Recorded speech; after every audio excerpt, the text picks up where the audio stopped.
Good afternoon all of students. आज की online कक्षा में आप सभी का स्वागत है। कल हमने महात्मा गांधी के अहिंसा के सिद्धांत को समझा था क्लास में। आज हमारा जो विषय है, आज का हमारा टॉपिक है सत्याग्रह।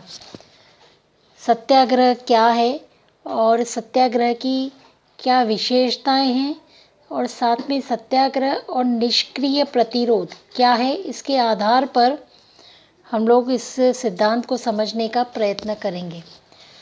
तो गांधी जी द्वारा जो सत्याग्रह का सिद्धांत दिया गया, हम पहले वास्तव में सत्याग्रह शब्द का शाब्दिक अर्थ समझें कि वास्तव में ये होता क्या है। सत्याग्रह का शाब्दिक अर्थ है सत्य के लिए आग्रह, अर्थात जो व्यक्ति असत्य के सामने झुकने से इनकार करता है और सत्य की प्राप्ति के लिए जान देने को तैयार रहता है, वही वास्तव में सत्याग्रही है।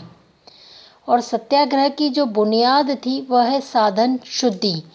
गांधी जी को यह विश्वास था कि हम शुद्ध साध्य और अशुद्ध और अपवित्र साधनों द्वारा सत्याग्रह को कभी भी सिद्ध नहीं किया जा सकता।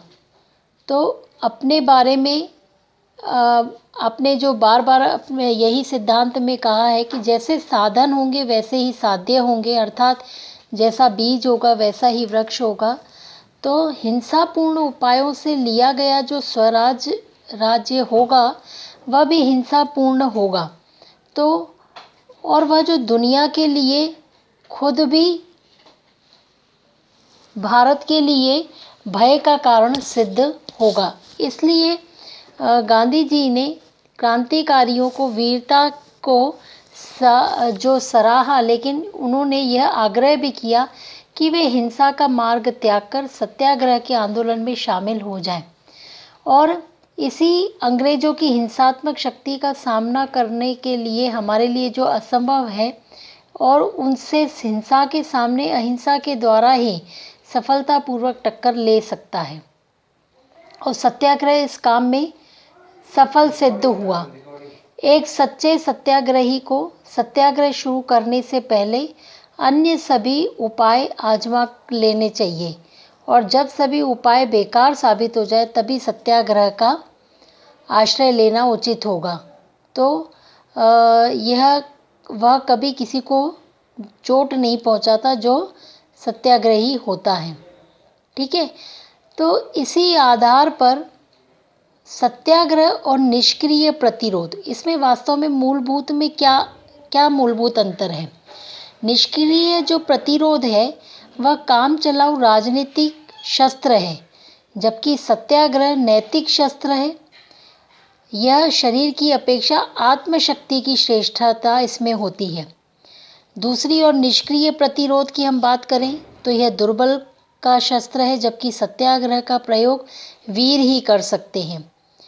निष्क्रिय प्रतिरोध में यह उद्देश्य होता है कि प्रतिपक्षी को इतना परेशान करना कि वह हार मान ले, जबकि सत्याग्रह का उद्देश्य प्रेम और धैर्यपूर्वक कष्ट सहन करके विरोधी का हृदय परिवर्तन करना और उसका सुधार करना। निष्क्रिय प्रतिरोध में प्रेम की गुंजाइश नहीं होती, जबकि सत्याग्रह में घृणा, दुर्भावना आदि के स्थान नहीं होते हैं।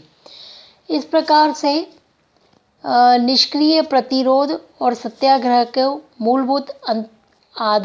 मूलभूत अंतरों के आधार पर इस सिद्धांत को प्रतिपादित किया है।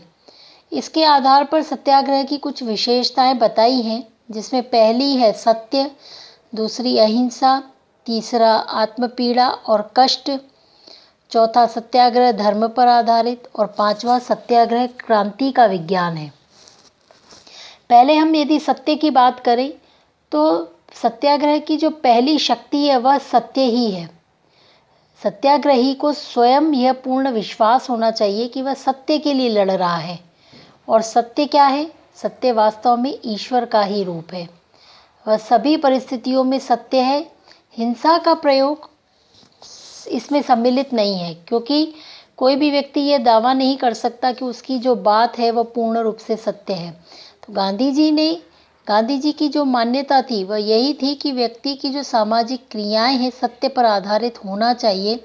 किसी के प्रति दुर्भाव न रखना ही सत्य है। सत्य तक पहुंचने का जो सबसे सरल मार्ग है, निकटतम मार्ग है, वह वही प्रेम ही है। दूसरा, अहिंसा। अहिंसा सत्याग्रह का दूसरा तत्व है। इससे तात्पर्य यह कि प्रत्येक व्यक्ति से प्रेम का भाव रखना, अर्थात अपने से घृणा या द्वेष रखने वालों से भी प्रेम करना, यही वास्तव में अहिंसा है। सत्याग्रह में अहिंसा वह साधन है जिसके द्वारा सत्य के लक्ष्य की प्राप्ति होती है, लेकिन सत्य की प्राप्ति भी उतनी कठिन है जितना अहिंसा का व्यवहारिक प्रयोग। तो इस प्रकार से तीसरा जो है वह है आत्मपीड़ा और कष्ट। प्रेम का जो मार्ग है वह विपत्तियों आपत्तियों से परिपूर्ण होता है। चूँकि सत्याग्रह प्रेम पर आधारित है, अतः इसमें कष्ट और आत्मपीड़ा अनिवार्य घटक है। प्रेम की परीक्षा बलिदान और तपस्या से होती है, और तपस्या का अर्थ है स्वयं को कष्ट देना, भुगतने के लिए सदा तत्पर रहना, अर्थात आत्मपीड़ा में भी संतुष्ट होना। इस आधार पर आपका मानना था कि स्वयं कष्ट सहकर प्रेम के लिए त्याग करके भी विरोध करने वाले को मजबूर कर देना ही सत्याग्रह की कार्य प्रणाली है। चौथा है सत्याग्रह धर्म पर आधारित है। तो यह एक धर्म युद्ध है जिसमें भगवान की सहायता आवश्यक है, जो आत्मपीड़ा, अहिंसा, सत्य आचरण के द्वारा ही प्राप्त हो सकती है।